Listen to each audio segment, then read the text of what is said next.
So our first guest up tonight, you've seen him before on this show. He's Staten Island's top comic. I love this guy. He's great. Let's give a late night welcome for Craig Loydgren.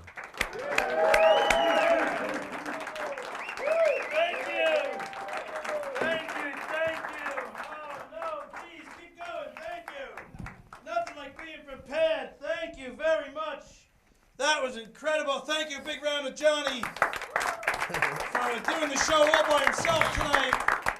I was looking forward to seeing his co-host. If she was here tonight, she would have been successfully the second longest co-host Johnny has ever had in his entire life. But she's not here, so he broke that. How many people, when Johnny came out of the curtain, how many people thought they were going to see like a Muppet come out of the curtain like this? Look, check it out.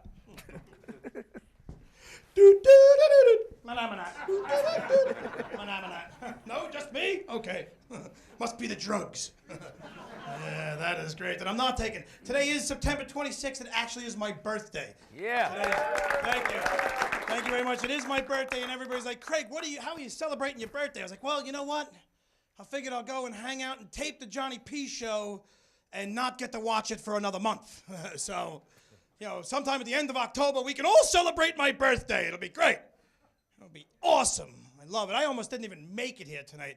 I got stuck today in my bathroom on the toilet for 3.5 hours playing Candy Crush. And I only went in to pee. Don't judge me for sitting down, all right? I don't judge you. You don't judge me. But yeah, man, after like 30 minutes, my legs went numb. I was just sitting there and I couldn't feel anything. And I noticed things. When you sit in the bathroom that long, you notice things about yourself. Like I'm sitting there and I'm like, wow, my arms are so tan and my legs are so white. Look at me. I look like two different people. And the wrong side is dark. Yes, that was a black reference to size. Thank you, none of you, for laughing at that. That was incredible. But yes, I'm married for a long time. I'm married. Next month will be 22 years that I am married. Yeah, you all clap because most of your spouses aren't with you tonight. You know, look at you, your spouse isn't with you. You're like, oh, 22 years, that's great. Yeah, that's awesome. If anybody is getting married, I'd like to hand off a little bit of information. The words I do are an incomplete sentence to women. To guys, to us, it's just I do, man. But to women, it's I do. When I'm damn well good and ready, and not a moment sooner, and not a moment later. And if you don't like it, I will take this away from you for a friggin' month. Is that understood? And you're like, ah! You try to run away, man. You try to run away, but it's too late because they already have the leash and the collar on you, and they pull you back in, man. They pull you back in. They just pull you right back. If I can use the analogy of fishing, it's just like boating a marlin. She's like, I got you now. You son of a bitch. And you're like, I can't get away. I can't get away. So if anybody out there is getting married, be careful. Yes, I am married 22 years. Why? Because I have children. That's why. Otherwise, you get divorced. You just leave. Or you're just happily married because you don't have kids. But I have 2 kids. My daughter is 19, and her bedroom looks like a suicide bomber blew up in there. Like you walk into her room, all you see is a leg, a blanket, an arm, a dirty bag of Doritos, you know, some hair. I hear something humming from under the sheets. I'm like, oh my God, thank God it's just a computer. I can only handle one up thing at a time. So I walk in there. If a suicide bomber came to my house and opened up my daughter's bedroom door, he'd be like, oh my goodness, I am too late. Rassim must have gotten here before me. Oh, now how will I ever get my 72 virgins? Oh, no. Oh, well, there's always 7-Eleven. Buddy. That's what would happen if a suicide bomber came to my house. That's how crazy it is. And then worse than that, my son, he's 21 years old. I can't get that kid to do nothing. He can't even feed my cats. You got to see my poor cats. If I invite you all to my house, you'd come and you would see that I have 2 anorexic, emaciated, crack-headed cats in my house. Yes, crackheads. You know how I know they're crackheads? Because I came home from work to find my cat on the street corner, sucking on a doggy's for a box of tender vittles. A box of tender vittles, man. And the worst part is, this kid wants to be a veterinarian. I'm like, oh my God.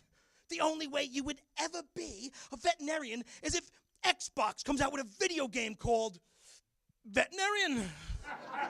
And to make matters worse, my mother-in-law, she thinks he's so good, she nicknamed him Dr. Doolittle. I'm like, are you kidding me? That is the best nickname that kid could have. Because that is exactly what he does around the house. He does little. His middle name should be Very. And my daughter, she does less than him. Her nickname should be Nothing.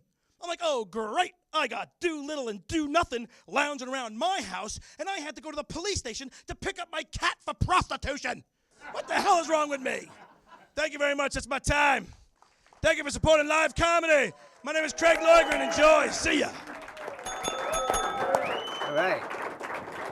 Craig Loydgren, and we got Mr. Shine sitting right here himself. Craig. What's going on, brother? How you doing, buddy? Good, man. Listen, before we start, I just want to say thank you for. Craig was part of my 75th show. We had a late night roast to people who didn't know he was one of the comedians. You killed it that night. Thank you. You know, one of my favorite jokes was when you said to Lisa, you want to tell everybody that one fast? You think you said it before? Something along the lines. I did just mention something about her not being here, but I said something about so good to meet the future ex-co-host of the Johnny P Show or something like that. I thought that was brilliant, you know? Well, because I've been coming to your show for a few years. Yeah. And I've had the probably about 5 years now, right? How long are you doing the show? Yeah, this is like your I've been on here. fourth appearance. It's true. Not everybody can have the Nova 2013 Nova That's Award. right, the Nova Award. Says Johnny Potenza on there, no other names, right? I bought it. I believe it. But listen, it's all about you right now. Why don't you talk about, because I missed it, I wish I was there, the Asbury Park Comedy Festival. How was that? The Asbury Park Comedy Festival, it was awesome. It was to raise money for Sandy. I mean, we all know from being in Staten Island, we suffered a lot from Sandy, but so did New Jersey. And it was Nick Clemens who put it together. Nick is Clarence Nicholas Clemens III, who happens to be the oldest son of the big man from the E Street Band that passed away last year. He put it together. It was a great weekend. I was part of the whole thing. I performed 2 nights. I went on the golf outing. It was just great. I was with Artie Lang and Hal Sparks. Yeah, just a great lineup of people. This guy Pernell Holloway, who I'm going to be working again very soon. Before this is over, we'll plug that show. And just a very funny guy. Just a great night. Like, we raised a lot of money for Hurricane Sandy victims who are still out of the house after 10, 11 months. And I know because my aunt is still living on my couch 11 months later because she lost the house from Hurricane Sandy because the left hand doesn't know what the right hand's doing with the insurance companies. Now listen, the insurance companies are the worst to deal with. Yeah. I remember last time I talked to you, you were talking about getting all these new gigs. Now you got a call for a real sweet college gig. How did that actually work out for you? I got called, this is my life. I got called, this guy calls me, a friend of mine, a comic and a booker, and he's like, oh, and he never says my name. He's just like, oh, yo, I got this great, sweet deal. I got this college gig up in Boston, 3 days. It's going to pay a lot of money a night, and it's going to be, hotel and everything. And I'm like, oh, that sounds great. Maybe me, you, and Pete should do it. Talking about Pete Davidson. No, Pete Davidson, because he's a young kid and another up-and-coming comic. He still owes me a favor. That's now all over MTV and everything. Pete, he's a great kid. But I'm like, maybe me, you, and Pete should do it. And the comic is like, the book is like, wait, who am I talking to? I was like, bro, it's Craig Loydgren. What do you mean? He goes, oh, I thought I did call Pete. The gig isn't for you, it's for Pete. They want a younger comic. I was like, you son of a gun. Would have been almost $2,000 for the weekend and hotel. It was just great show. And that's how it rolls. Yeah, you know, and I'm talking to him, giving him all these ideas. We were on the phone for 10 minutes before I said me, you, and Pete should do it. Well, listen, that's almost your time to give us a cue, but I want to ask you something. I mean, for people who don't know you, you're a plumber by trade, right? I try not to tell too many people that, but yes, I am but you're a very good plumber. I am a plumber for like 22 years. You know, he comes and does my pipes every now and then, you know? But does it actually interfere with your day job? Yeah, it got me fired from my last day job. Actually, being a comic? Comedy. I worked at, well, I don't want to say where I worked exactly. It was a medical institution on Staten Island and, a hospital, maybe. But I let the drug, I don't want to say the name, but it's not Rumsey. And I live in Tottenville, put it together.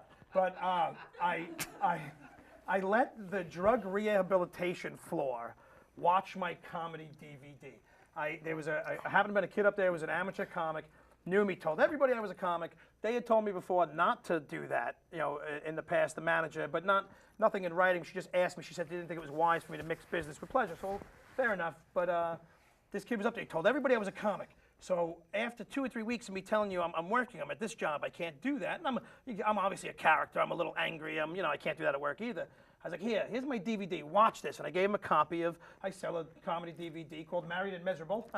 But I gave them a copy. They watched it. They all loved it. They found out. She asked me if I let them watch it. I said yes. Boom.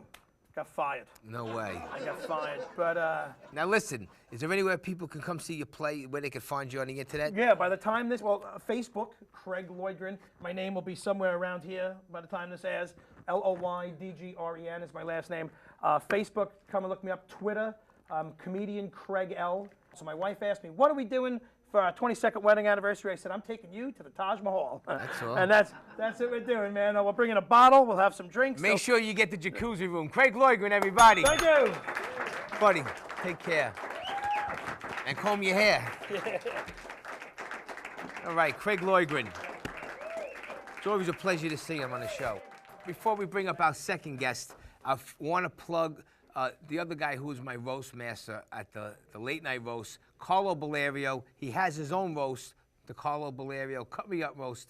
It is on October 6th from 6 to 11 at the Chandler in New Jersey. It's a free event. Come on down. There's a lot of great comedians going to be there. Joseph Anthony, John Piazza, Angel Sazar has been on the show, the Reverend Bob Levy, who else? Uncle Nino, everybody's favorite man, Uncle Nino. He'll be on the bill that night. I'll be hanging out there getting free drinks as usual, and that's it. So come down to the Carlo Balerio roast.